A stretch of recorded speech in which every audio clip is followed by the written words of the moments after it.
4-ші хадис. Салиқалы әйел дүние өткіншілерінің ең қайырлысы. Абдулла бин Әмірдің, Алла оған разы болсын, айтуынша, Хазіреті пайғамбар, Алланың оған игілігі мен сәлем болсын, дүние өткінші, дүниедегі өткіншілердің ең қайырлысы салиқалы әйел деген.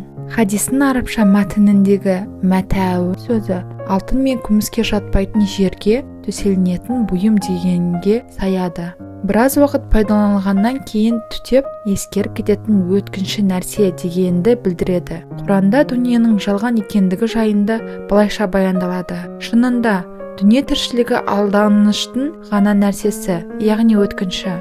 Адам баласы базардан көрген матасын ұнатып алады, сосын тағы басқасында көзі түсіп тұрады. Мысалы, тәбеті тартып тұрған жеміс-жидектер де дәл солай. Қызығып алып жегеннен кейін оның да өткіншілігін түсінесің. Бірақ бір өкініштісі, дүниенің жалғандығы мен өткінші ләззатының аз ғана уақыт екенін мойындамай алданып жүргендер қаншама. Ал ақыретті дүниеге айырбастамайтын мүмін кісілердің жөні бөлек әрине. Олар бұл дүниеге алданбайды. Мұндай бақытты жандар жайлы Хазіреті пайғамбар, Алланың оған игілігі мен сәлем болсын, былай дейді. Жақсы мал-мүлік жақсы адамдар үшін өте лайықты. Салиқалы әйел деп арлы, діндар, әрі тәрбиелі әйелді айтамыз. Мұндай әйел өмір бойы күйеуінің қас-қабағына қарайды. Оның шаңырағында ұрыс-керіс болмайды.